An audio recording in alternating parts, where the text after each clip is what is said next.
Hello. हाँ भाई, कैसे हैं आप सभी? अच्छे हैं? चलिए, तो जैसा कि कई बच्चों के कल मैंने कमेंट्स देखे, कह रहे सर ये प्रतीप बीजांड वाला क्या सिस्टम है। ठीक है, तो आज के इम्पोर्टेंट टॉपिक को स्टार्ट करने से पहले 1 मिनट में आपको उस प्रतीप बीजांड वाला सिस्टम समझा रहा हूँ, ध्यान से सुनना। देखिए, जब प्रतीप बीजांड का अध्ययन किया गया था तो जो डायग्राम, जो उसका ऑथेंटिक डायग्राम है जो हमारी बुकों में मिलता है, वो डायग्राम रियलिटी में इस प्रकार का होता है। आप ज़रा ध्यान से देखना इसको। देखिए, ये इस प्रकार का एक डायग्राम है और इस डायग्राम से आप भली भांति परिचित हैं, इस डायग्राम से, क्योंकि बहुत बार मैंने ये डायग्राम आपके सामने बनाया है। ठीक है भाई, तो ये डायग्राम जो आपको दिख रहा है ना, देखिए ये वाला, यह जो डायग्राम है वो एक ऑथेंटिक डायग्राम है जो किसी प्लांट में इस प्रकार देखने को मिलता है या व्यवस्थित होता है। इस डायग्राम को आप प्रतीप बीजांड बोलते हैं। क्या बोलते हैं? प्रतीप बीजांड। ठीक है, अब इस प्रतीप बीजांड की संरचना मैंने आपको समझाई थी, जो कि आपके बोर्ड एग्जाम के लिए बहुत इंपॉर्टेंट है।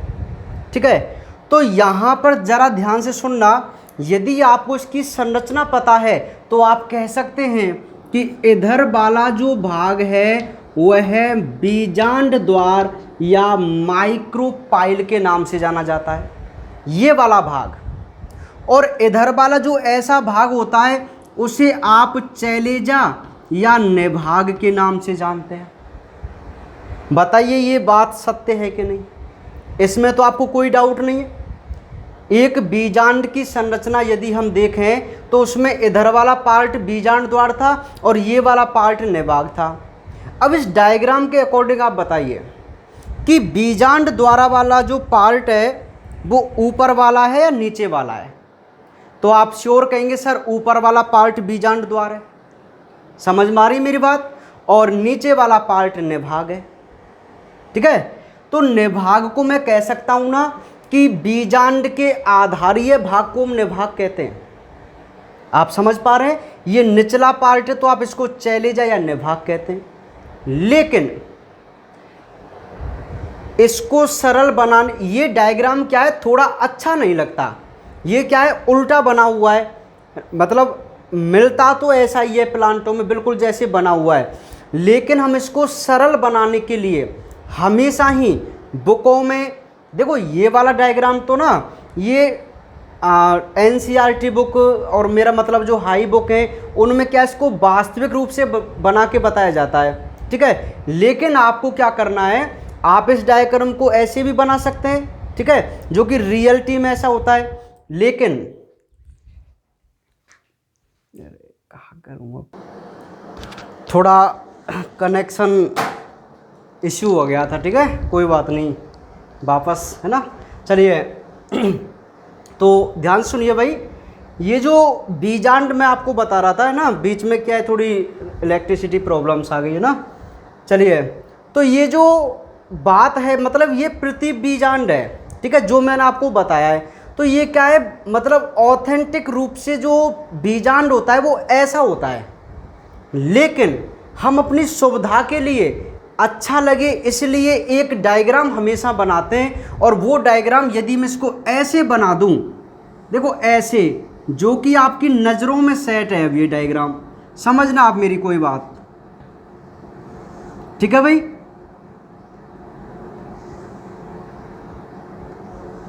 अब ज़्यादा सजाने का तो यार क्या है, कौन से इनाम दे रहे हो तुम मुझे समझ रहे हैं आप? हाँ, ठीक है। और मैं थोड़ी क्या है, सजावट पे वैसे भी बहुत कम ध्यान देता हूँ भाई। ठीक है भाई, इनमें सजा के बनाऊँ तो थोड़ा टाइम लगता है, और यार मैं इसको ज़्यादा अच्छा बना भी दूंगा तो आप बताइए क्या हो जाएगा। ठीक है, आपको समझना है, केवल समझ लिया करें ना। हाँ, मुझे क्या है, थोड़ा दिखाने में थोड़ा इंटरेस्ट नहीं है ना। आप समझ पा रहे हैं? हाँ, समझ रहे? चलिए भाई, तो ये जो अब डायग्राम है तो एक ही बात, लेकिन हम सुविधा के लिए इसको क्या है, सीधा कर लेते हैं भाई, सीधा डायग्राम। ठीक है, तो अब देखो इसमें ये बीजांड द्वारा वाला भाग है, ये निभाग वाला भाग है। अब आप इसको क्या बोलेंगे, यदि आप इसको ऐसा डायग्राम बनाएंगे तो आपको कंफ्यूज नहीं होना है इसमें। ये बीजांड द्वार वाला जो भाग है, आपको डायग्राम में तो ऐसे लग रहा है जैसे नीचे वाला है, लेकिन वैसे कौन सा पार्ट है, ये ऊपर वाला भाग है। अब आपको समझ में आ गया होगा। निभाग पार्ट है तो यहाँ तो लग रहा है जैसे ऊपर, लेकिन यहाँ देखेंगे तो कैसा लगता है, नीचे वाला भाग है। तो ये बात है भाई जो मैं आपको बताना चाह रहा था। ठीक है भाई, तो मैं काफ़ी बार आपसे कहता हूँ कि यदि आपको कोई दिक्कत है बायोलॉजी में, आप बेझिझक मेरे से कोई भी क्वेश्चन पूछ सकते हैं। मैं हमेशा ही तैयार रहता हूँ किसी बच्चे की प्रॉब्लम सॉल्विंग के लिए। ठीक है भाई, समझ पा रहे हैं आप मेरी बात को। कोशिश करता हूँ, है ना, अच्छी कोशिश करता हूँ। 100% की तो मैं कभी भी अपनी गारंटी नहीं लेता हूँ भाई, लेकिन फिर भी मैं आपके लिए बहुत ट्राई करता हूँ। ठीक है, चलिए, तो अब भाई आपको कंफ्यूज नहीं होना है, कोई आप कंफ्यूज नहीं होना है कि सर ये निभाग वाला नीचे कैसा है, लग तो ऊपर रहा है ना। ये तो अपनी सुविधा के लिए, तो क्योंकि ये सीधा डायग्राम बन गया है तो सीधा बनाना थोड़ा अच्छा सा लगता है ना, ये थोड़ा ऐसा लगता है जैसे उल्टा डायग्राम है। समझ पा रहे हैं आप मेरी बात को? हाँ बिल्कुल, तो ये बात होती है भाई। तो ये बीजांड द्वार वाला जो ऊपर ही होता है और निभाग रहता है नीचे, लेकिन हम इस डायग्राम को उल्टा बना देते हैं, इसलिए हमें थोड़ा कंफ्यूज हो जाता है कि ये बीजांड द्वार वाला भाग नीचे वाला क्यों नहीं है, ऊपर वाला क्यों है। देखने में तो ऐसे लग रहा है जैसे नीचे वाला भाग होगा, लेकिन वास्तविक रूप से कैसा भाग है, ऊपर वाला भाग है। Are you get it? तो इसमें आपको कोई दिक्कत नहीं होनी चाहिए। चाहे तो आप इसका स्क्रीनशॉट ले सकते हैं, आपको फॉर नॉलेज ले लीजिए फटाफट, ये बातें आपके काम आ जाती हैं। चलिए ठीक है भाई, ले लिया होगा आपने। अब सुनिए, अब मेरी बातों को आज तो कृपया करके जरा ध्यान से सुन लेना भाई। आज आपका एक बहुत मोस्ट इम्पॉर्टेंट टॉपिक चलने वाला है, मोस्ट इम्पॉर्टेंट टॉपिक। ठीक है, जरा ध्यान से सुनना। टॉपिक का नाम है द्विबीजपत्री पादपों में, द्विबीजपत्री पादपों में भ्रूण परिवर्धन।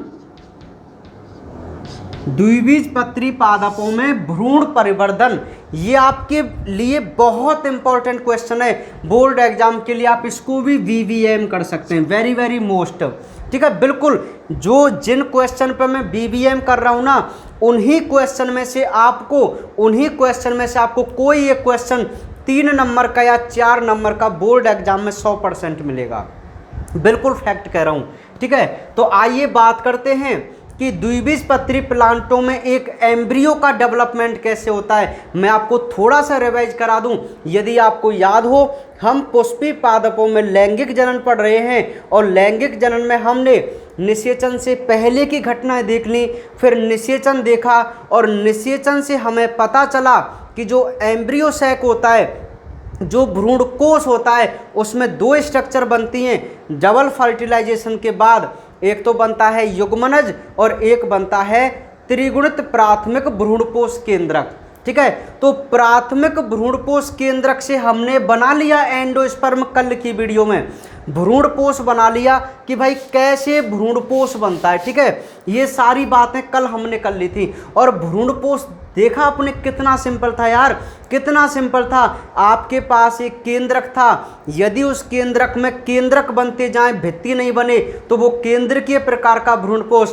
और यदि किसी केंद्रक में, भ्रूणपोष केंद्रक में केंद्रक निर्माण के साथ साथ कोश का भित्ति भी बनती चली जाए, तो आप उसको कोशिकीय प्रकार का कहते हैं। और ऐसा भ्रूणपोष जिसमें केंद्रकीय भी हो और कोशिकीय भी हो, आप उसको हेलोबियल प्रकार का भ्रूणपोष कहते हैं। तो ये बहुत सिंपल सा भ्रूणपोष था भाई। ठीक है, चलिए ज़्यादा तेज नहीं बोलूँगा, अभी छाला ठीक नहीं हुआ है प्रॉपर।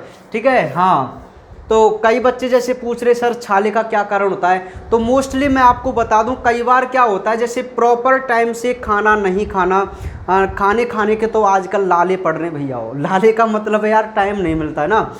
समझ पा रहे हैं आप मेरी बात को? हाँ, टाइम टेबल बिल्कुल बिगड़ा हुआ है, कभी 12 बजे, कभी 2 बजे, तो कभी शाम को। ठीक है, हाँ, और हाँ, मैं ये तो मजाक था, मैं आपको बता दूं कई बार क्या होता है डाइजेशन प्रॉब्लम हो सकती है, या आप मोस्ट वन तो आपका जो आमाशय है या एब्डोमन है ना, उसमें जो हीट होती है ना उसके कारण हमें अल्सर हो जाते हैं ना। और डाइजेशन प्रॉब्लम जैसे भोजन पच नहीं पा रहा है या आप कोई एक्सरसाइज नहीं कर रहे हैं ना, ठीक है भाई, और या टाइम टेबल बिगड़ गया आपके भोजन करने का, तो उन कुछ कारणों से आपके माउथ अल्सर हो जाते हैं, ठीक है। चलिए, तो अब ध्यान सुनिए, टॉपिक पे आइए, द्विबीजपत्री पादपों में भ्रूण परिवर्धन। ये टॉपिक आपको दिख रहा है क्या, द्विबीजपत्री पादप, ये टॉपिक आपके लिए बहुत इंपॉर्टेंट है।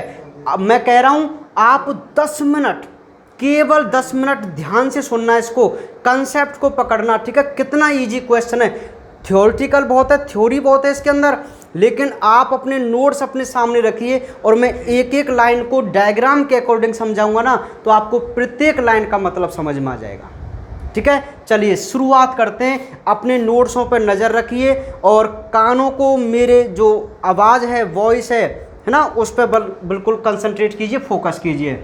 चलिए भाई, तो सबसे पहले आपको एक भ्रूण बनाना है, क्योंकि आप एंडोस्पर्म तो बना चुके हैं। अच्छा, भ्रूण जो होता है वो युग्मनज से बनता है ना, जाइगोट से बनता है ना, और मैंने कल जो आपको एंडोस्पर्म का डेवलपमेंट बताया था, तो उसमें ऊपर एक युग्मनज सेटल्ड था, बैठा हुआ था, जाइगोट युग्मनज था। तो मैं उस युग्मनज को यहाँ पे ले लेता हूँ आपके सामने। ये बेचारा बहुत टाइम से बैठा हुआ था वहाँ पे, कह रहा है कि कब मेरा नंबर आएगा भाई, कब मेरा, है ना, बहुत टाइम से ये इंतज़ार करता रहता है। तब तक एंडोस्पर्म मजे लेते रहता है, डिवाइड करता रहता है अपने आप में, ठीक है, और ये बेचारा टकटकी लगा के देखता रहता है। तो आज हम इसका भी नंबर ले रहे हैं, ठीक है, इसको भी देखते, चल भाई ठीक है, तू भी जिसमें बदलना है बदल जा। तो ये बदलता किस में, ये युग्मनज डेवलप किस में होता है, आप सभी जानते हैं, एक भ्रूण बनाता है, एक एम्ब्रियो बनाता है, और भ्रूण ही वो संरचना होती है जो किसी नए प्लांट या नए जीव, या मैं कह सकता हूँ एक नई संतति को जन्म देती है, भ्रूण, ठीक है। चलिए देखते हैं कितना सिंपल है। कल मैं आपको 5 मिनट आपको मैंने विभाजन के बारे में ज़रूर बताया था।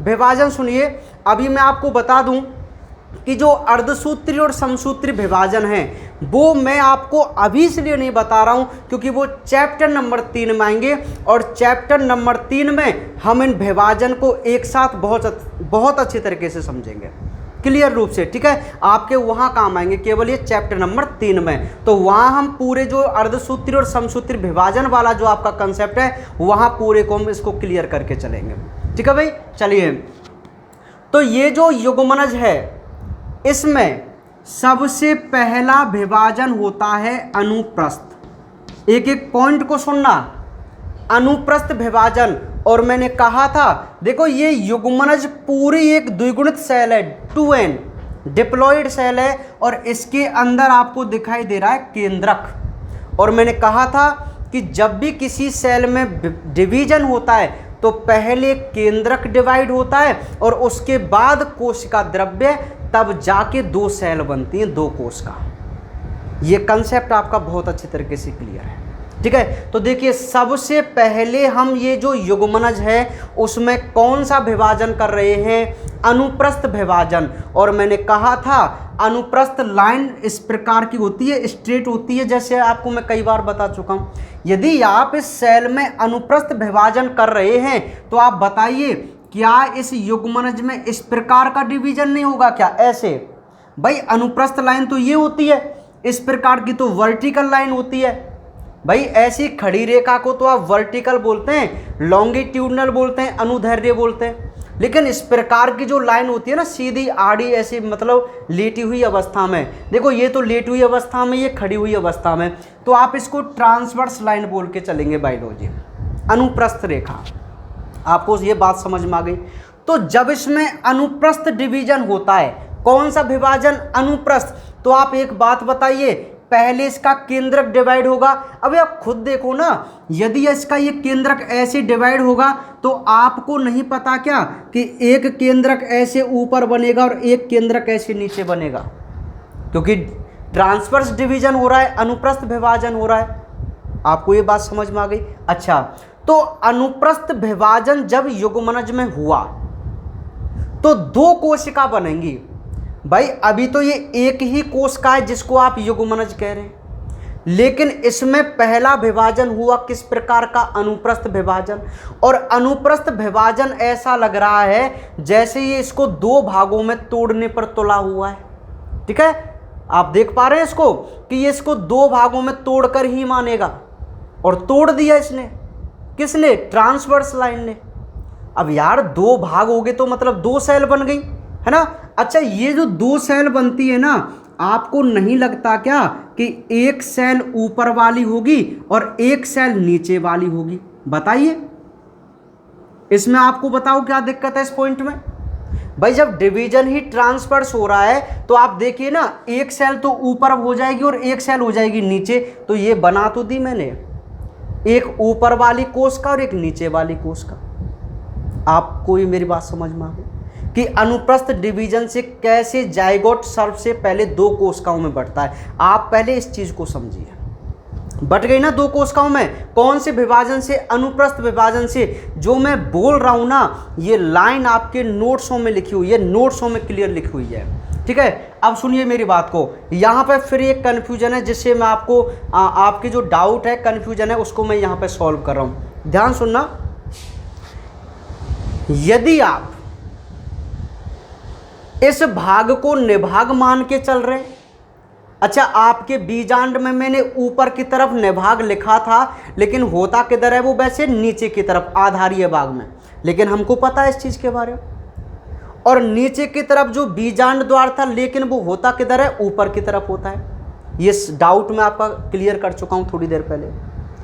अब जरा बात को ध्यान सुनना, यहां पर एक बहुत बड़ा कंफ्यूज होता है। अरे आपकी तो चलती क्या है, टीचर भी कंफ्यूज हो जाते हैं इसमें कि ऊपर की तरफ ये कौन सी कोशिका और नीचे की तरफ कौन सी कोशिका है। समझ पा रहे हैं? और आप तो उसी को याद करते हैं। इसीलिए इनका एक कंसेप्ट है जो आपको समझना है। ध्यान सुनना, मैं अपने बीजांड को, जो मैंने बीजांड आपके सामने रखा था, उसी बीजांड को लेते हुए निभाग पार्ट मान रहा हूं ऊपर की तरफ और बीजांड द्वार पार्ट मान रहा हूं नीचे की तरफ। समझ पा रहे हैं? चलिए,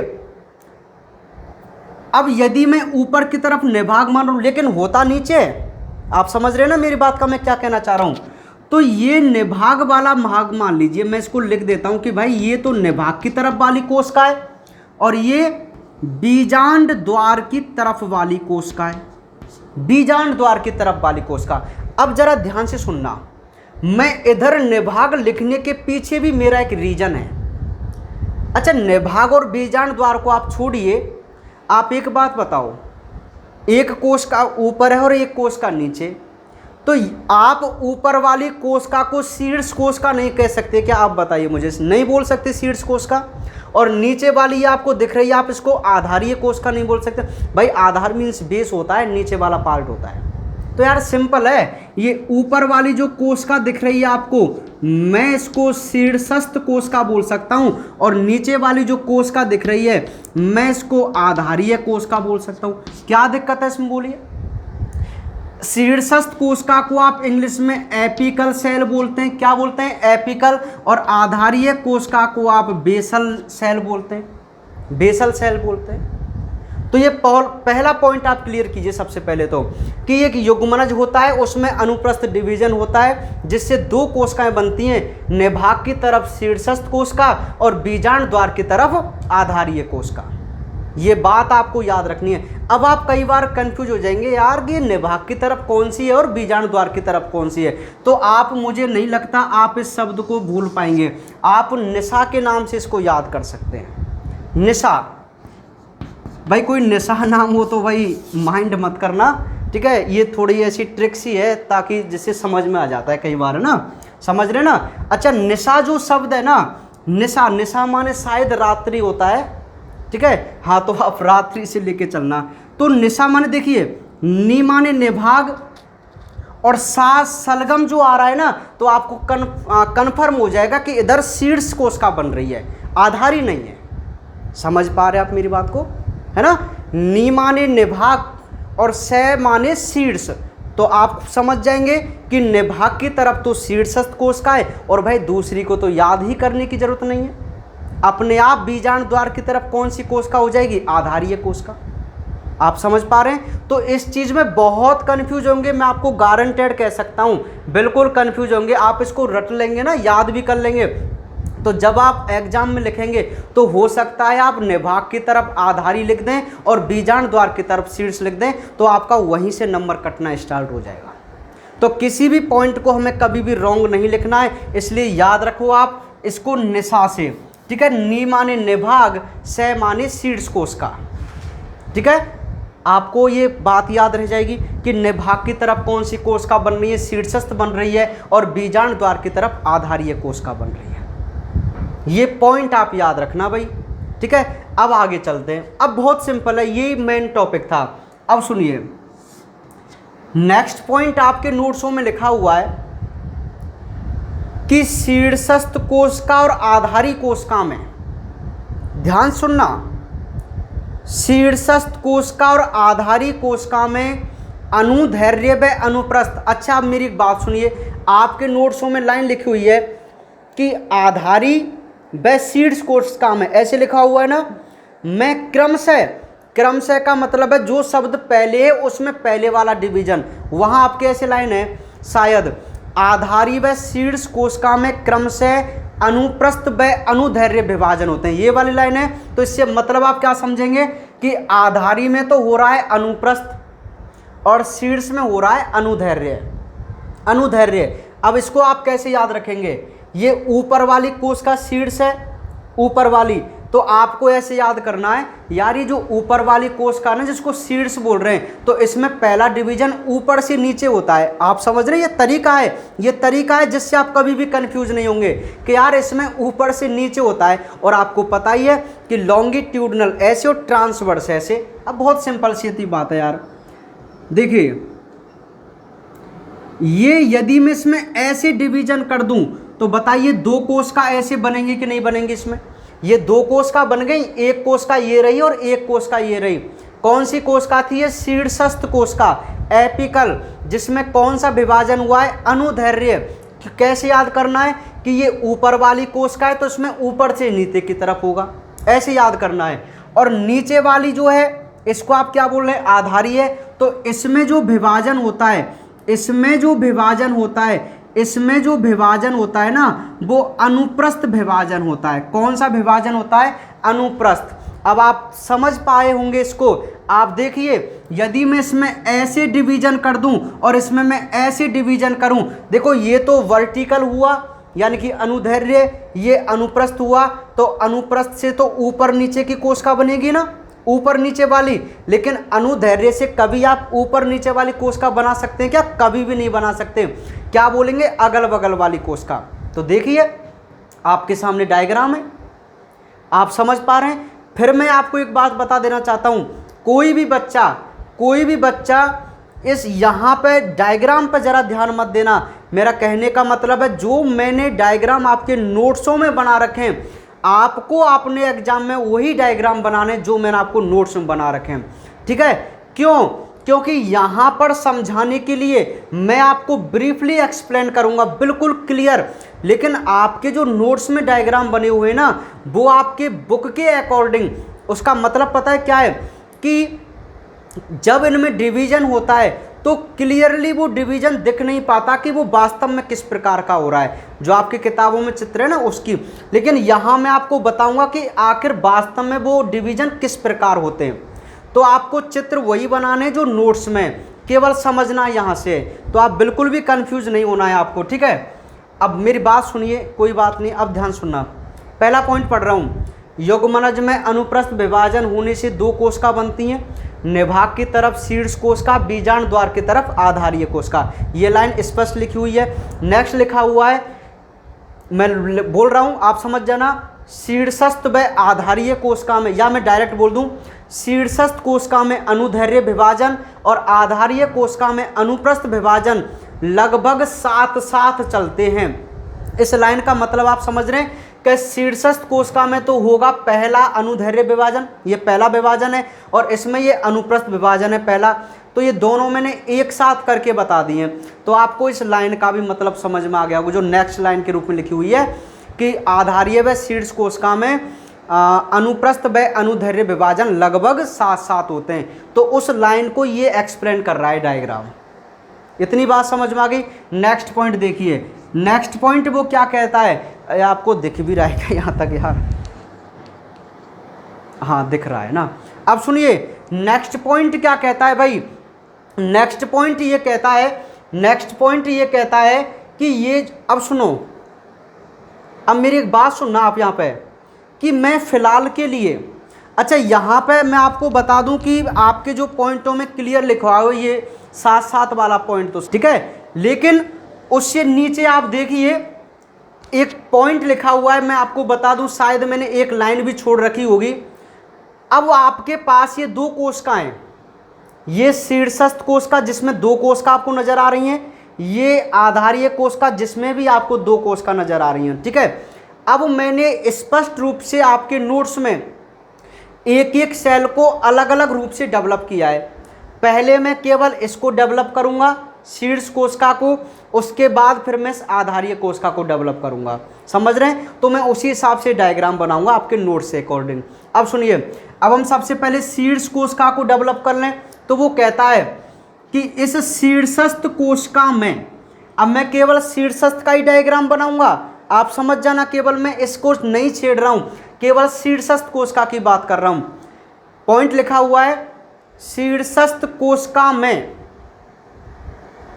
बनी दो कोशिका, देखो प्रथम विभाजन से शीर्ष कोशिका में जो प्रथम अनुदैर्ध्य विभाजन हुआ था उसके फलस्वरूप बनी दो कोशिकाओं में दूसरी बार अनुदैर्ध्य विभाजन होता है, या एक और बार अनुदैर्ध्य विभाजन होता है, जिससे कितनी कोशिका बनेंगी? 4 कोशिका। अब सुनिए, आपके नोट्सों में तो किताब के अकॉर्डिंग केवल ऐसे 4 कोशिका बना दिए मैंने, डायग्राम तो आपको यही बनाना है, लेकिन समझने के लिए कि वास्तव में ये कैसे बनता है उस चीज को मैं यहाँ पे एक्सप्लेन कर रहा हूँ। तो देखिए, यदि आपके पास पहले इस प्रकार का डायग्राम था, देखो ये वाला, ये दो कोशिकाएं ना, ये ऐसी दो कोशिकाएं ना, यदि मैं प्रत्येक कोशिका में एक और बार डिवीजन करूं अनुदैर्ध्य, तो मेरे प्यारे बच्चों आप बताइए ये डिवीजन इस प्रकार होगा कि नहीं होगा? भाई प्रत्येक कोशिका में एक और बार अनुदैर्ध्य विभाजन कीजिए, और अनुदैर्ध्य तो ऐसा ही तो होता है विभाजन। तो आप बताइए ये दो कोशिकाएं कितनी कोशिकाओं में डेवलप हो जाएंगी, कितनी कोशिकाएं बनाएंगी? क्योंकि आपको पता है एक कोशिका एक विभाजन से दो कोशिकाओं में बनती है, और यहाँ पर दो कोशिकाओं में विभाजन हुआ है। तो मेरे प्यारे बच्चों, क्या इस शीर्ष कोशिका में 4 कोशिकाएं नहीं बनेंगी? क्या नहीं बनेंगी क्या 4 कोशिकाएं? और इस 4 कोशिकाओं वाली संरचना को क्या आप चतुष्टांशक नहीं बोलेंगे? चतुष्टांशक नहीं बोलेंगे क्या आप इसको? क्वाड्रेंट कंडीशन नहीं बोलेंगे? शीर्ष कोशिका में बनी है ये 4 कोशिका, कैसे बनी? 2 बार अनुदैर्ध्य विभाजन होने से। कितनी बार? 2 बार अनुदैर्ध्य विभाजन से। अब सुनना मेरी बात को, ये नॉर्मल टॉपिक नहीं है, ये थोड़ा सा अच्छा टॉपिक है। टिपिकल तो मैं इसको नहीं बोलूँगा, क्योंकि बायोलॉजी में कोई ऐसा टॉपिक ही नहीं बना जो आपके लिए टिपिकल लगे। समझ पा रहे हैं? मैं समझाऊँ और आपको टिपिकल लगे, ये नहीं हो नहीं सकता, ठीक है? समझ रहे ना? आप दोबारा वीडियो देखना, यदि किसी बच्चे को थोड़ा सा ये लगता है तो दोबारा इसको देखना, तब आपको समझ में आएगा, ठीक है? थोड़ी प्रैक्टिस आपको इसमें जरूरी है। अब सुनिए टॉपिक पे आइए। तो चतुष्टांशक बन गया ना 2 बार अनुदैर्ध्य विभाजन होने से, लेकिन आपको नोट्सों में जो डायग्राम बनाना है वो डायरेक्ट ऐसे बना देना, केवल ये बन गया चतुष्टांशक। डायग्राम तो आपको बनाना है ऐसे, ठीक है? लेकिन ये जो दिख रहा है आपको यहाँ तक, हाँ खूब दिख रहा है, ठीक है? तो ऐसे आप समझ गए, तो आपको बिल्कुल भी कंफ्यूज नहीं होना है भाई इसमें, ठीक है? अब ये क्या बन गया? चतुष्टांशक बन गया। क्या बन गया? चतुष्टांशक। इसमें नीचे में ये कोशिका बना दूं तो आप बुरा तो नहीं मानेंगे? आप बुरा तो नहीं मान जाएंगे कि सर आपने ये क्यों बना दी, ठीक है भाई?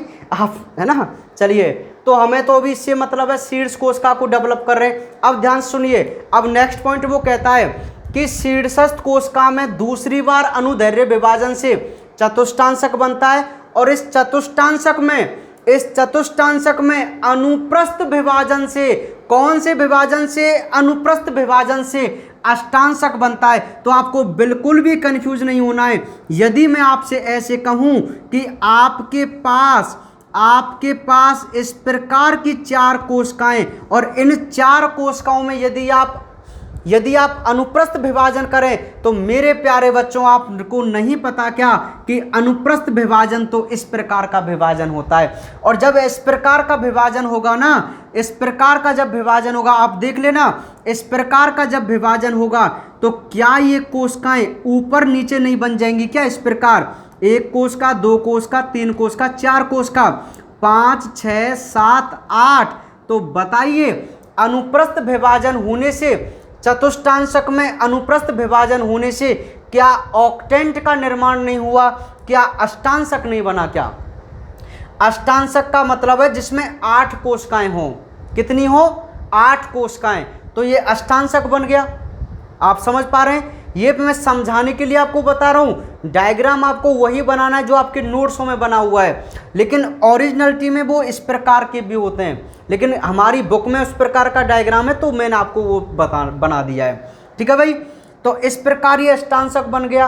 अब मेरी बात को जरा ध्यान से सुनिए। आगे का जो पॉइंट है ना, बहुत इंपॉर्टेंट है। सीड्स कोर्स का बस कंप्लीट होने ही वाली है, थोड़ा सा पॉइंट और बचा है। सुनिए, ये जो अष्टांशक है, अब थोड़ा सा दिमाग और लगाना है आपको। अष्टांशक तक बात समझ में आ गई कि कैसे 8 कोशिका बनी? देखो सिंपल है यार। युग्मनज में 1 बार अनुप्रस्थ हुआ, 2 कोशिका बनी। सीड्स की बात कर रहा हूँ, सीड्स में 2 बार अनुदैर्घ्य विभाजन से चतुष्टांशक बनेगा कि नहीं बनेगा? और इस चतुष्टांशक में आप एक अनुप्रस्थ विभाजन कर दीजिए, अष्टांशक बन जाएगा। मतलब 8 कोशिकाएं बन जाएंगी आपकी सीड्स कोशिका। मैं उसको तो छेड़ ही नहीं रहा हूँ, ये तो नाराज है हमसे, ये तो बुरा मान रही है। समझ पा रहे हैं? हाँ, हम तो इसको सीड्स कोशिका की बात कर रहे हैं। ठीक है, चलिए। तो ये अष्टांशक यहाँ पे बन गया। अब आगे की बात करते हैं। इस अष्टांशक में होता है परिणत विभाजन। कौन सा विभाजन? परिणत विभाजन। परिणत विभाजन को पेरिक्लाइनल डिवीजन के नाम से जानते हैं। ऐसा विभाजन जो परिधि के समानांतर हो, जो कोशिका की परिधि के चारों तरफ हो, हम उसे परिणत विभाजन कहते हैं। जो बिल्कुल अनुप्रस्थ विभाजन जैसा होता है। देखो कैसे, मैं आपको बता दूं कि यदि आपके पास ये कोई कोशिका है और ये उसका केंद्रक है, तो यदि इस कोशिका में मैं परिणत विभाजन करूंगा तो मेरे प्यारे बच्चों, ये कोशिका बिल्कुल इस प्रकार डिवाइड हो जाएगी। देखिए, ये परिधि की चारों तरफ चल रही है ना डिवीजन लाइन, परिधि के चारों तरफ। और यदि मैं ऐसे बना दूं ना, तो क्या ये डबल लेयर वाली कोशिका नहीं बन जाएगी? Double layer. देखो, एक लेयर तो ये रही भीतर और एक लेयर ये बन गई बाहर। तो ये डिवीजन कौन सा है? एक ही कोशिका में। अब कोशिका कितनी बन गई? 2। देखो, एक तो अंदर वाली कोशिका, एक बाहर वाली कोशिका। ठीक है, समझ पा रहे हैं आप मेरी बात को? तो ये परिणत विभाजन है। कौन सा है? परिणत। समझिए मेरी बात को। आपके पास पहले केवल यही कोशिका थी, एक ही कोशिका है ना, ये उसका केंद्रक है। ठीक है, यदि मैं इस कोशिका में परिणत विभाजन करूं तो ये विभाजन इस प्रकार होगा। देखो, ऐसे और ऐसे गोलाई में विभाजन होने से ये 2 कोशिकाओं में बढ़ जाएगी, 2 कोशिकाओं में। अब इसको आप कह सकते हैं, देखो ये तो ऊपर वाली लेयर और ये इनर लेयर, ये तो ऊपर की लेयर और ये इनर लेयर।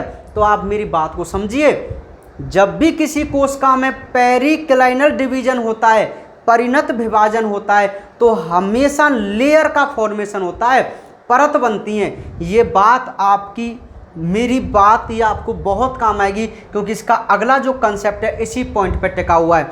आप केवल इतना याद रखिए कि जब भी किसी कोशिका में परिणत विभाजन होता है तो लेयर बनती है। क्या बनती है? लेयर।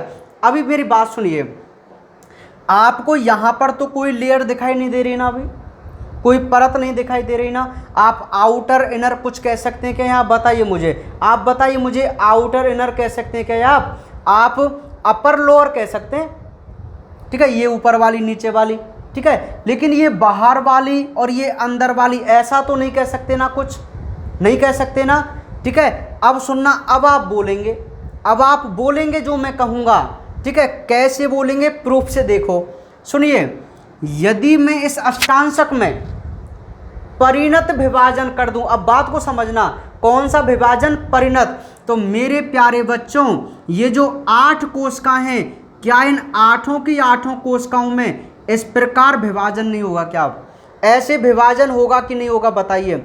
ऐसे विभाजन होगा ना परिणत। तो जब भी इसमें परिणत विभाजन होगा तो आपके पास जो ये डायग्राम है ना, वो इस प्रकार बन जाएगा, जिसको मैं कुछ ऐसे बना रहा हूं, आप समझ लेना। केवल थोड़ा और इसको मैं अच्छा एक्सप्लेन कर रहा हूं, ठीक है।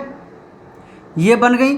अब मैं जैसे, आप मान लीजिए ये कोशिकाएं ऊपर हैं, तो मैं 8 कोशिकाएं ऊपर अरेंज कर देता हूं। चलिए पहले तो इस लाइन को बना दूं, एक वाली लाइन ये, एक ये वाली और एक ये वाली, ठीक है। थोड़ा सा मैं यहाँ पे इसको और बड़ा कर देता हूँ। चलिए अब सुनो, कोशिका देखिए, 1 कोशिका, 2 कोशिका, 3 कोशिका, 4 कोशिका, 5 कोशिका, 6 कोशिका, 7 कोशिका और 8 कोशिका। ये 8 कोशिका ऊपर बन गई और 8 ही कोशिका यहाँ बन जाएंगी। अनुप्रस्थ भी तो हो रहा है भाई, अनुप्रस्थ भी तो करो यार, ऐसे क्यों कर रहे हो, ठीक है। 1 2 3 4 5 6 7 8। अब बताओ आप मुझे, अब आप इसको कह सकते हैं, अब देखो कितना चेंजमेंट हो गया यार संरचना में, केवल एक परिणत विभाजन से। परिणत विभाजन से आप देखो, आप इसमें अब ऊपर नीचे नहीं बोल सकते। देखो मेरे प्यारे बच्चों, देखो ये वाली आउटर लेयर और ये वाली पूरी इनर लेयर, बताओ आप बोल सकते नहीं बोल सकते? अब परत बन गई ना इसमें, एक बाहर की परत और एक अंदर की परत। ये आप बात आपको समझनी है, ठीक है। तो परत बनती है परिणत विभाजन से। कौन से विभाजन से? परिणत विभाजन से। देखो पहले यहाँ पे जब तक परिणत नहीं हुआ था, आप देख लेना, रिवर्स करके देख लेना वीडियो को। यदि आपको ये डायग्राम दिखाई नहीं दे रहा है तो आप रिवर्स करके इसका अच्छा सा डायग्राम देख पाएंगे। तो यहाँ पर कोई बाहर अंदर वाला सिस्टम नहीं है, लेकिन जब आप इसमें ऐसे परिधि के समानांतर विभाजन कर देंगे, जिसको आप परिणत कहते हैं, तो भाई इसमें ये 4 कोशिकाएं ऊपर चली जाएंगी, 4 कोशिकाएं इधर नीचे और 8 कोशिका अंदर की अंदर रह जाएंगी, ठीक है। तो 8 कोशिका तो हो गई बाहर की परत में और 8 कोशिका हो गई अंदर की परत में। आप समझ पा रहे हैं, ठीक है। तो ये परिणत विभाजन का कमाल है, ये परिणत विभाजन का कमाल है कि इसमें लेयर बन चुकी हैं। अब लेयर बनने से क्या होता है, सुनिए, इसमें 8 कोशिकीय तो बाह्य परत है और 8 कोशिकीय इंटरनल परत है कि नहीं। अब ये डायरेक्ट और समसूत्री विभाजन करके, अब इनमें कोई, हाँ, अपनत विभाजन आप जरूर बोल सकते हैं, अपनत। अब मैं अपनत भी आपको बता दूं, अपनत विभाजन एक प्रकार का वर्टिकल डिवीजन जैसा होता है। यदि मैं इसमें अपनत विभाजन करूं, देखो अपनत विभाजन ऐसे ऐसे, तो अब ये कोशिकाएं ऐसे बन सकती हैं ना, आप समझिए मेरी बात को। अब मैं एक इसका सिंपल डायग्राम बना देता हूं ऐसे। पहले अब मैं अपनत विभाजन कर दूं, बहुत सारे मैंने इसमें अपनत विभाजन कर दिए और अपनत विभाजन से मेरे प्यारे बच्चों यहाँ पर कितनी सारी कोशिकाएं बन सकती हैं। और मैं आपको पहले ही बता चुका था कि अपनत विभाजन ऐसा होता है जिसमें कोशिकाओं की संख्या बढ़ती है और परिणत विभाजन ऐसा होता है जिसमें लेयरों की संख्या बढ़ती है। अब सुनिए, यहाँ मैंने 8 कोशिकाएं थी, इनमें अपनत विभाजन हुआ तो बहुत सारी कोशिकाएं बन गई।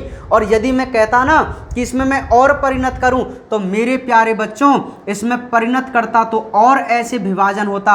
अब बताइए ये 2 लेयर बनती कि नहीं बनती? और तो ये अंतर होता है परिणत और अपनत विभाजन में, ठीक है। परिणत विभाजन से केवल लेयर बन सकती हैं और अपनत विभाजन से हमेशा कोशिकाओं की संख्या में वृद्धि होती है। ये बात आपको याद रखनी है। अब अष्टांशक में कौन सा विभाजन हुआ? अपनत विभाजन हुआ, बहुत सारे समसूत्र विभाजन हुए। तो ये जो 8 कोशिकाएं थी बाहर वाली, अपनत विभाजन से ऐसी संरचनाएं बना लेती हैं, तो आप इस संरचना को कहते हैं डर्मेटोजन। क्या कहते हैं भाई? डर्मेटोजन। और जो 8 कोशिकीय आंतरिक कोशिकाएं थी वो अपने आप में और डिवीजन करके, अब मैं डायरेक्ट बना देता हूँ भाई, इस चित्र को डायरेक्ट मैं यहाँ बना देता हूँ। इस प्रकार का डायग्राम है ना, डायरेक्ट आप समझ लेना भाई।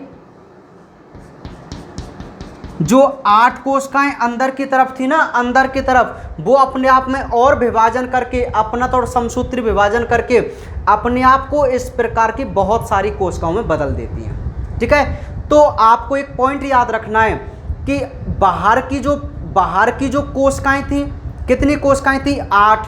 यहाँ पे 8 है ना बाहर की कोशिकाएं, और 8 ही अंदर की तरफ हैं। तो बाहर की तरफ जो 8 कोशिकाएं वो तो बनाती हैं डर्मेटोजन, जबकि 8 कोशिका जो अंदर की हैं, इंपॉर्टेंट सुन लीजिए ना, आपके नोट्स में लिखा हुआ है, 8 कोशिका जो अंदर की हैं वो आपके लिए बहुत इंपॉर्टेंट संरचना बनाती हैं, जिसको आप प्रोकैम्बियम है ना, और भरण ऊतक तंत्र और बीज पत्राधार क्या बनाती हैं? बीज पत्राधार। तो बीज पत्राधार मैं आगे और बनाऊंगा। तो 3 पॉइंट आप याद रखो, सुनिए, ध्यान सुनिए, पॉइंट पाइए दोबारा। अष्टांशक समझ में आ गया कैसे बना था? अष्टांशक यहाँ पे अनुप्रस्थ विभाजन से बना था। यदि आप इसमें परिणत कर देंगे तो 8 कोशिकाओं की एक लेयर बन जाएगी बाहर की, और 8 कोशिकाओं की एक लेयर अंदर की बन जाएगी। Is it clear? अच्छा, ये जो 8 कोशिकाएं बाहर वाली वो अपने अंदर और विभाजन करके क्या बनाती हैं? डर्मेटोजन। यार सिंपल मैं आपको बता दूं, आप डर्मेटोजन को एपिडर्मिस जैसा समझिए, बाह्य त्वचा। किसी भी प्लांट या भ्रूण की जो बाह्य त्वचा होती है ना, हम उसी को इंग्लिश में डर्मेटोजन बोलते हैं। ये आगे चल के बाह्य त्वचा या एपिडर्मिस का निर्माण करेगी। कोई भी प्लांट हो चाहे जीव हो, उसकी बाहर की जो लेयर होती है वो हमेशा ही एपिडर्मिस होती है। तो इसमें जो 8 कोशिकाएं बाहर वाली थी वो कौन सी संरचना बना रही हैं? डर्मेटोजन। ये नीट के लिए आपको याद रखना है कि 8 कोशिका बाहर वाली तो डर्मेटोजन बनाती हैं, जबकि 8 कोशिका अंदर वाली 3 संरचना बनाती हैं, एक भरण ऊतक तंत्र, एक प्रोकैम्बियम और एक बीज पत्राधार।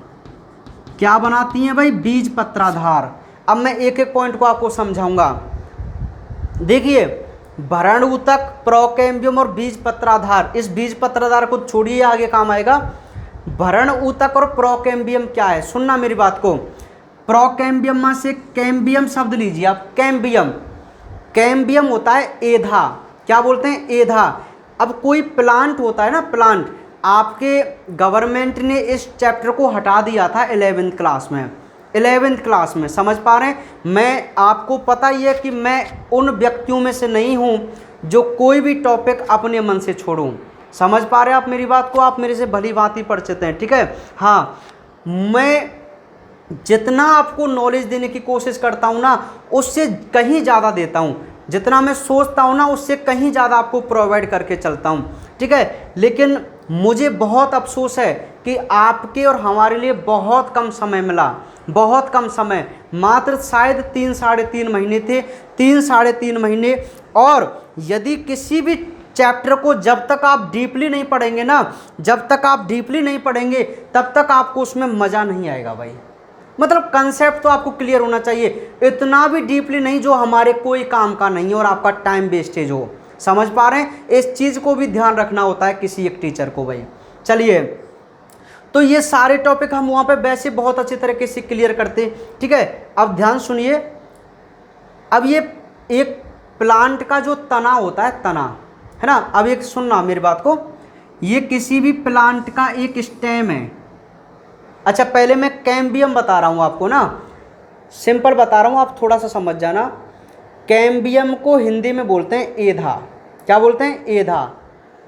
एधा एक ऐसी संरचना है जो बहुवर्षीय प्लांटों में, बहुवर्षीय द्विबीजपत्री पादपों में उनकी मोटाई में वृद्धि करती है। आपने देखा होगा कि जो बहुवर्षीय प्लांट या द्विबीजपत्री पादप होते हैं उनके तने बहुत मोटे हो जाते हैं। तो तने की जो मोटाई बढ़ती है ना, तने की जो मोटाई, और तने की मोटाई में वृद्धि होना प्लांटों की सेकेंडरी ग्रोथ कहलाती है। ध्यान सुनना, 2 प्रकार की वृद्धि करते हैं पौधे, एक तो करते हैं प्राथमिक वृद्धि और एक करते हैं द्वितीयक वृद्धि। प्लांटों की प्राथमिक वृद्धि का मतलब होता है केवल उनकी लंबाई में वृद्धि, जिसमें एक विभज्योतक नाम का ऊतक काम आता है, शीर्ष विभज्योतक। और द्वितीयक वृद्धि, यदि आपसे कोई कहे कि भाई प्लांटों की द्वितीयक वृद्धि क्या है, तो द्वितीयक वृद्धि का मतलब है उसकी मोटाई में वृद्धि होना। यार सिंपल है, देखो लंबाई बढ़ रही है तो प्राथमिक वृद्धि, मोटाई बढ़ रही है तो द्वितीयक वृद्धि। और द्वितीयक वृद्धि के लिए जिम्मेदार कौन सा पदार्थ है? कैम्बियम। तो ये आपको याद रखना है, इंपॉर्टेंट पॉइंट है, ठीक है, इसलिए मैंने आपको बता दिया है ना। ये भरण ऊतक क्या होता है? ये इसमें एक ऊतक तंत्र होता है जिसमें बहुत सारी संरचनाएं होती है। मैं आपको बता दूं, देखिए आपने कोई एक नया प्लांट काटा, बीच में से प्लांट का तना काट दिया, मोटे प्लांट का, तो उसमें कौन कौन सी संरचनाएं होंगी, मैं थोड़ा सा आपको एक मिनट रूबरू करा रहा हूं। यहाँ से सबसे पहली जो लेयर होगी वो एपिडर्मिस होगी, एपिडर्मिस।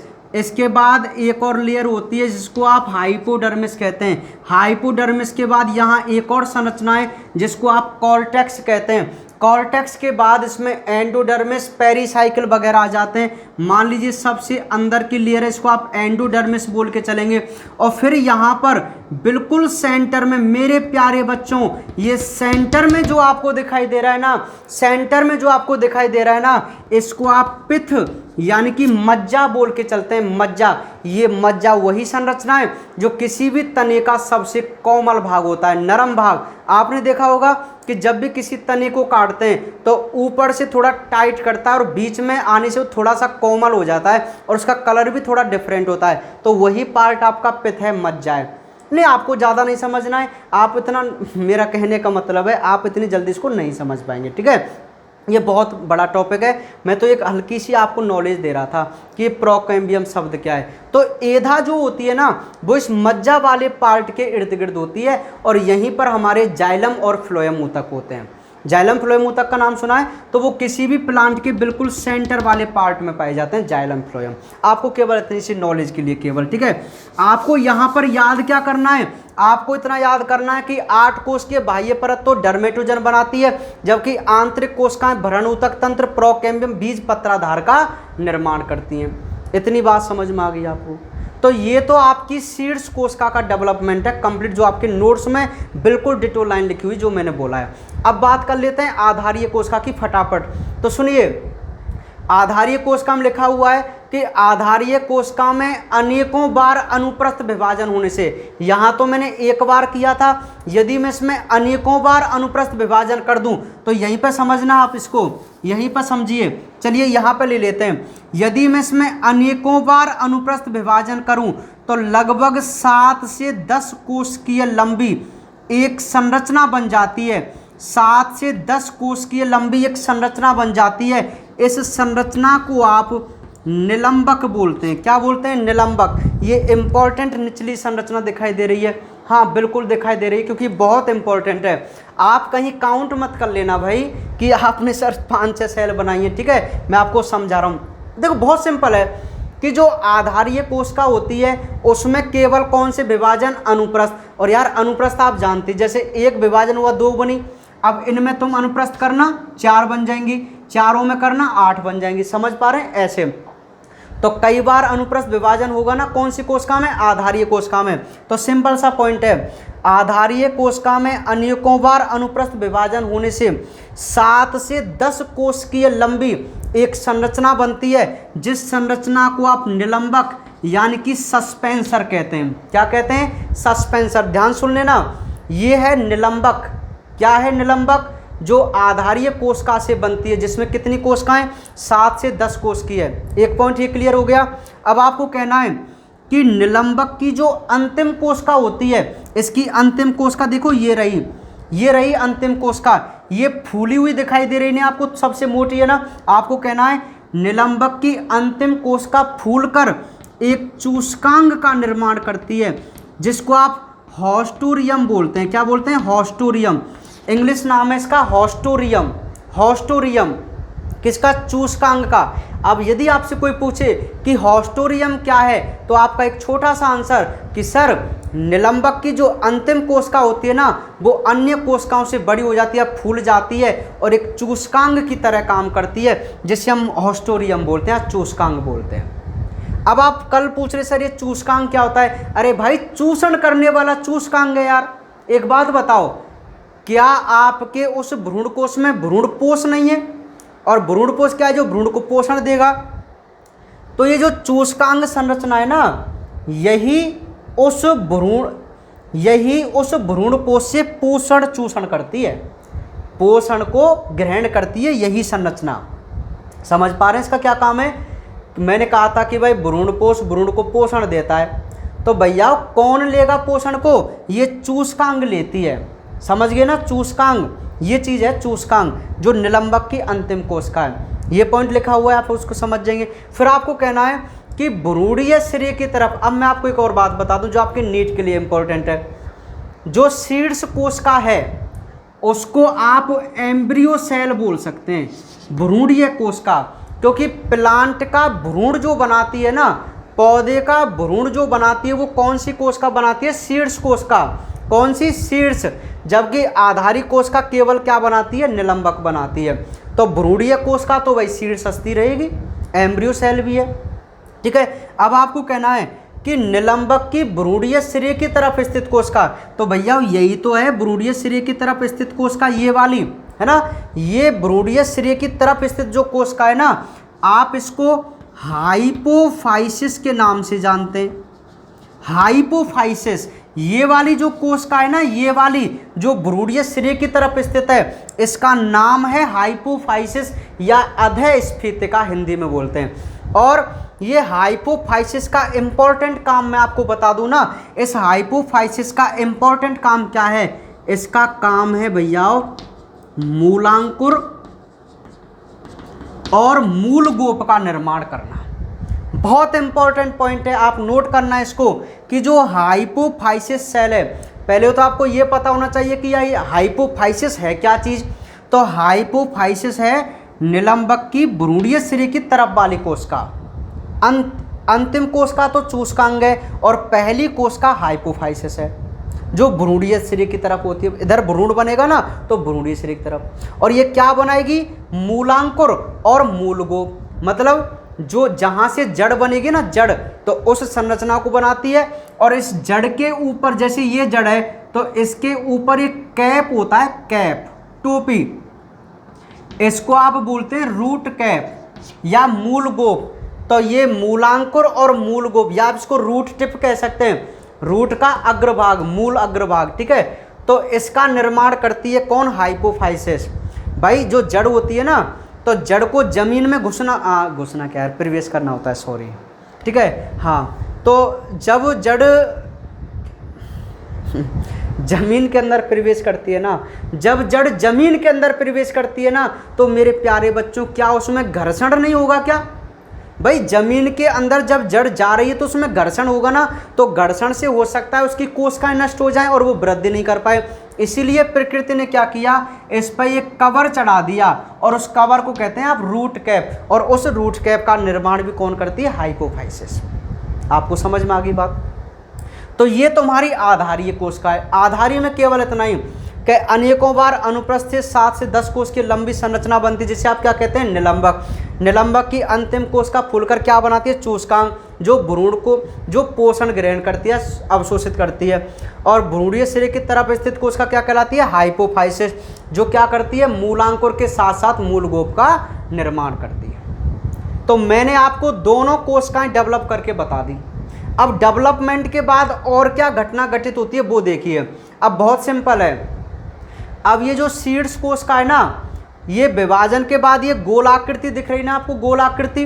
अब इसमें क्या होता है, वो ये कहता है कि शीर्षस्थ कोशिका में और विभाजन होते हैं, और जब यार इसमें ज़्यादा विभाजन होने लग गए ना, मैं इसको मिटा दूं थोड़ा, है ना, जब इसमें ज़्यादा विभाजन हो गए तो ये हार्ट शेप ले लेता है।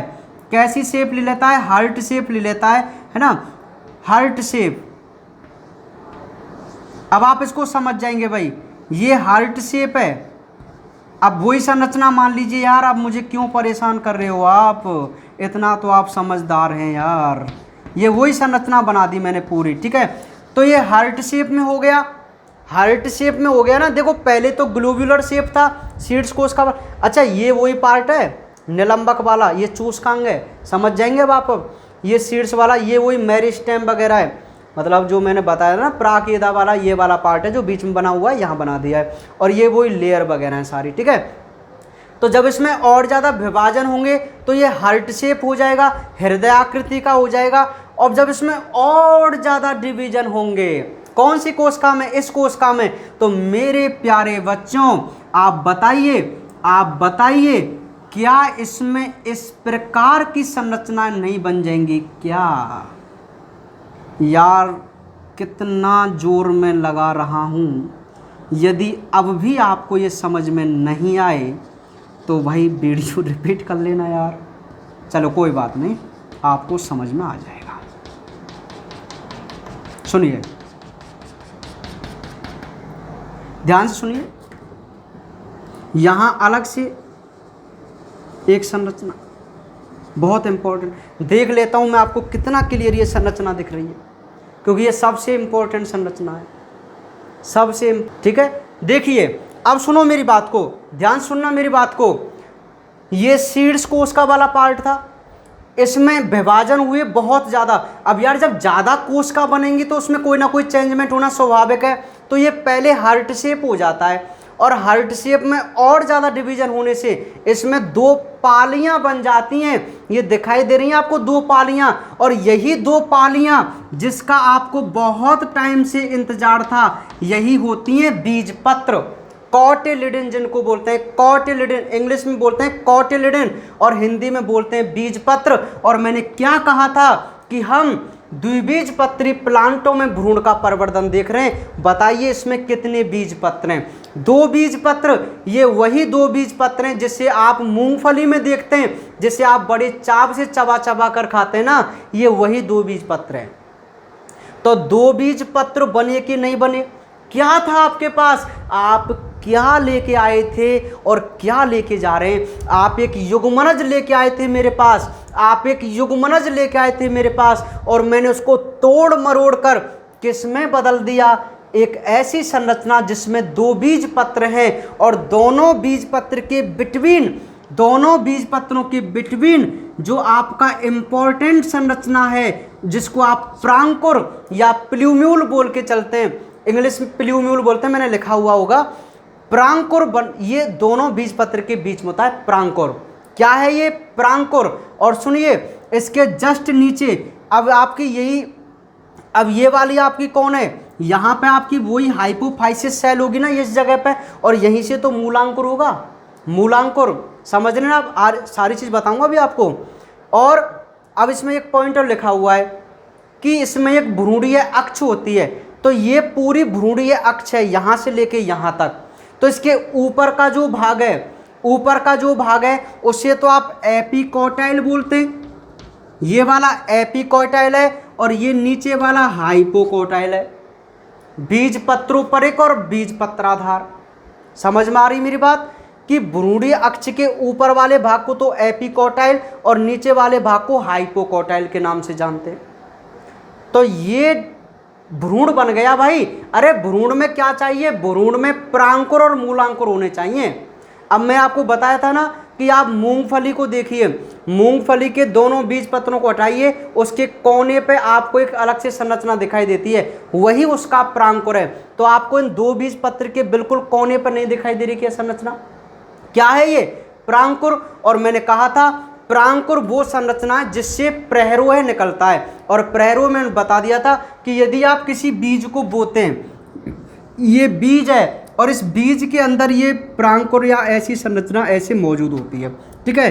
तो यहाँ पे मान लीजिए प्रांकुर है, तो यहाँ से तो प्रहरोह निकलेगा और इधर से जड़ निकलती है नीचे की तरफ। हमेशा प्लांट ऐसे ही बनता है ना? बताओ बनता नहीं बनता? तो प्रांकुर से तो प्रहरोह बनता है और मूलांकुर से जड़ बनती है, ये सिस्टम होता है, ठीक है। मैं इस कंसेप्ट को आगे और बताऊंगा कि ये प्रांकुर, प्रहरोह, मूलांकुर, ये आगे और रिलेट करूंगा। अभी थोड़ी वीडियो लंबी हो जाएगी इसलिए मैं नहीं बता रहा हूँ, ठीक है। अभी आप इतना ध्यान दीजिए, एक बार मैं इसको रिवाइज करा रहा हूँ, ध्यान सुन लीजिए। ये कंप्लीट है आपका। सुनिए, युग्मनज होता है, युग्मनज में पहला विभाजन अनुप्रस्थ, जिससे कितनी कोशिका? 2। आपको याद रखना है निशा से कि निभाग की तरफ शीर्ष कोशिका और बीजांड द्वार की तरफ आधारीय कोशिका। प्रत्येक कोशिका में, मतलब शीर्ष कोशिका में तो होते हैं अनुदैर्ध्य और आधारी में होते हैं अनुप्रस्थ, लगभग कैसे होते हैं, साथ साथ। तो शीर्ष कोशिका को डेवलप कर लीजिए। पहले आप लिखेंगे शीर्ष कोशिका में अनुदैर्ध्य विभाजन से 2 कोशिका बनती हैं, इनमें और एक और बार विभाजन से अनुदैर्ध्य वो भी 4 कोशिका, जिसको आप चतुष्टांशक बोलते हैं। और चतुष्टांशक में कौन सा विभाजन, अनुप्रस्थ, जिससे क्या, अष्टांशक। और इस अष्टांशक में कौन सा, परिणत, जिससे 8 कोशिकीय बाह्य परत और 8 कोशिकीय आंतरिक परत बनती हैं। बाह्य परत क्या बनाएगी, डर्मेटोजन, जिसको आप हिंदी में बाह्य त्वचा जन बोलते हैं, जो आगे चलकर प्लांट की भ्रूण की एपिडर्मिस बनाती है। और 8 कोशिकीय आंतरिक कोशिका क्या बनाती हैं, प्राकेदा तंत्र, भरण विभजोतक और बीज पत्राधार बनाती हैं। ठीक है, ये बनाती हैं।